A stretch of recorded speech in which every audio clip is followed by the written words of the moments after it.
Les 145 000 hectares sur lesquels s'étend le parc naturel régional des Marais du Cotentin et du Bessin accueillent l'une des concentrations de bâtis en terre parmi les plus remarquables de France. Ces bâtiments, aujourd'hui anciens, parfois de plusieurs siècles, doivent être entretenus et restaurés de manière adaptée, sous peine de se dégrader et de perdre leurs propriétés naturelles de régulation hygrométrique. Depuis longtemps, le parc mène une politique en faveur de la rénovation des maisons en terre, qui sont le patrimoine remarquable de la région des Marais. On a fait le constat que ces aides laissent de côté les gens qui ont peu de revenus. On a essayé d'imaginer un dispositif expérimental alternatif qui permette de réaliser des travaux avec peu de moyens. C'est dans ce contexte qu'est né le dispositif Enerterre. Son principe est basé sur la réciprocité.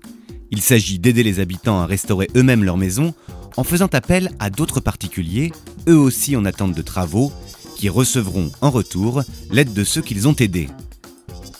Les chantiers sont encadrés par un professionnel du bâtiment et un animateur du dispositif se charge de coordonner les travaux et de mobiliser les participants.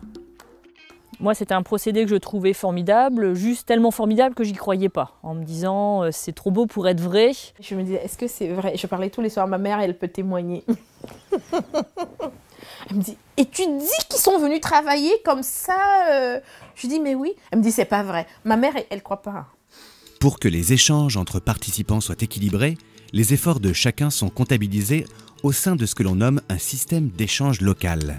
Tout le monde, et c'est important, quelle que soit sa forme physique ou son niveau de compétence, peut participer au dispositif. Car il existe de multiples façons de donner de son temps. On peut par exemple préparer les repas pour les bénévoles, ou faire le taxi, ou encore prêter du matériel. On trouve toujours une solution pour venir en aide aux autres. Eh ben moi je fais la préparation des repas, puis tout le monde est réuni, c'est là pour manger le midi. Un rôti le midi ou n'importe où.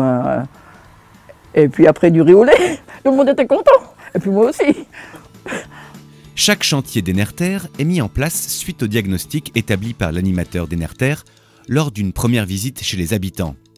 Les chantiers doivent obéir à certains impératifs. Pour répondre aux objectifs qu'on s'est fixés au niveau du dispositif Enerterre, par rapport au public, par rapport au type de travaux, il faut qu'on arrive à être efficace dans la réalisation dans les travaux qu'on va mettre en œuvre. Rapide, parce qu'on n'a pas beaucoup de temps, on a une semaine pour réaliser les travaux en général. Pas cher, parce qu'on travaille avec un public qui a de faibles ressources. Et facile à mettre en œuvre, parce qu'on travaille avec des personnes qui ne sont pas des professionnels. Et en peu de temps, et avec les conseils d'un formateur, les bénévoles deviennent efficaces. L'importance d'avoir un encadrant, c'est d'être là au bon moment pour dire là tu peux corriger ton geste en faisant de telle manière, ou tu peux essayer de telle façon si tu n'es pas à l'aise en lançant, et ça vient assez rapidement et on y prend du plaisir et après ça va tout seul.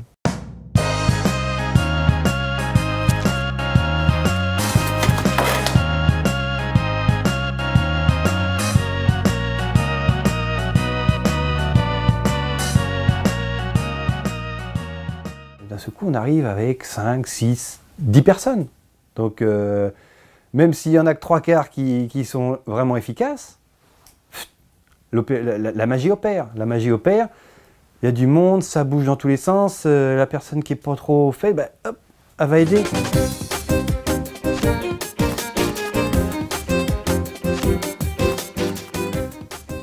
Le temps s'arrête par rapport à ce que... Et tu concentres ton énergie à autre chose, et tout ce groupe, et c'est parti, tu t'envoles. Et puis une semaine après, tu te poses et tu te dis « Oh, mais c'est pas croyable, on a réussi à faire tout ça ». Puis je monte les photos de ce que c'était avant. Enfin, 1 an en arrière, comment était la maison?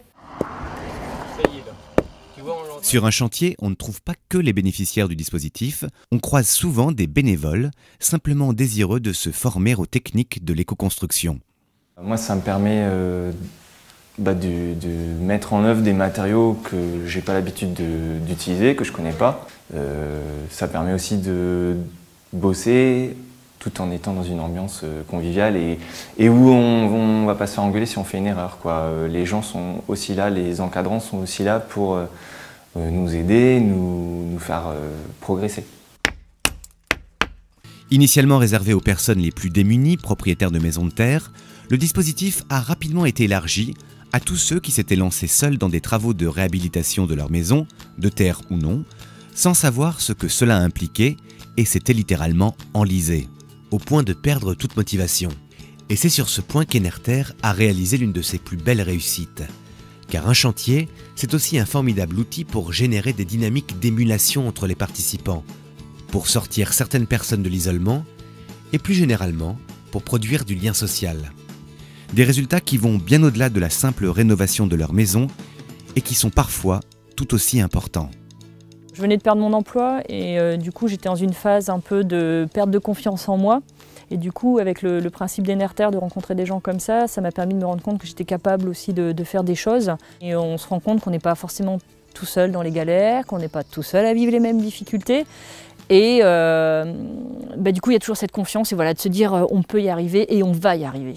Alors c'est surprenant parce que ça mélange des gens qu'on n'a pas forcément l'habitude de côtoyer, de tout milieu, de tout niveau social, avec des parcours de vie très différents. C'est un bon souvenir pour moi, un très bon souvenir, c'est énorme. C'est le temps des chantiers où j'ai vu beaucoup de monde.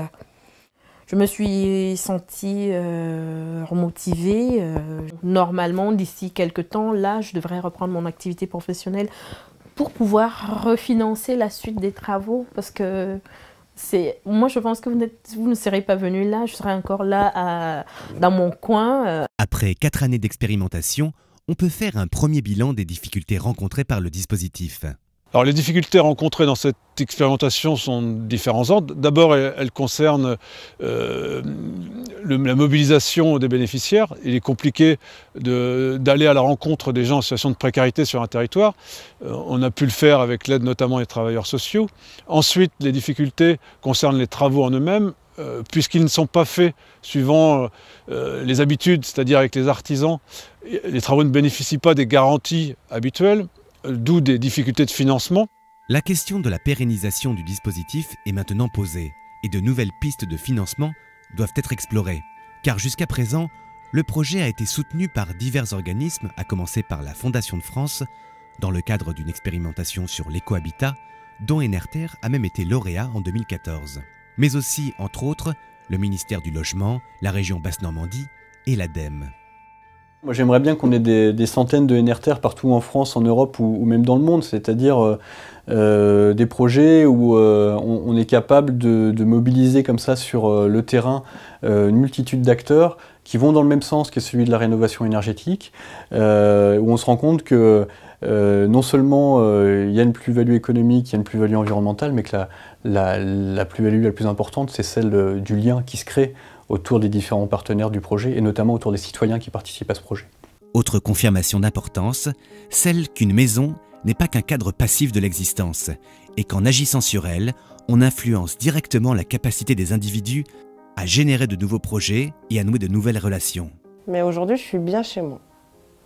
Aujourd'hui, je suis heureuse. On a une hydrométrie qui est confortable, on n'a plus cette sensation d'humidité, on n'a plus cette... Enfin, elle est devenue confortable, chaleureuse. Puis on a envie de le partager, puis on a envie que les gens viennent auprès du feu ici, qu'on boive un verre tous ensemble, qu'on mange ensemble. Et là, ce que j'ai gagné en beauté, je veux dire extérieure, me remotive, quoi. Donc, mes voisins se sont rapprochés un tout petit peu, ils m'ont posé pas mal de questions. On a parlé autour de cette façade. Alors qu'auparavant, j'avais personne. Quand je dis personne, c'est personne. Même la factrice, c'était à peine si elle me disait bonjour. Tous les jours, quand je rentre chez moi, je me dis on est capable de déplacer des montagnes si on se met à plusieurs. On peut vraiment, on peut tout faire, quoi. C'est formidable et ça donne vraiment confiance et ça donne envie de continuer. À l'avenir, il s'agira de faire fructifier cette expérience exemplaire pour que le dispositif s'inscrive parmi les aides à la rénovation reconnues. Les maisons à réhabiliter ne manquent pas, la mobilisation et l'enthousiasme suscités par la dynamique de l'entraide sont forts, Et dans le contexte actuel de transition énergétique, Enerter apporte une réponse véritablement nouvelle et adaptée à tous ceux qui n'auraient sans cela pas les ressources pour faire rénover leur maison.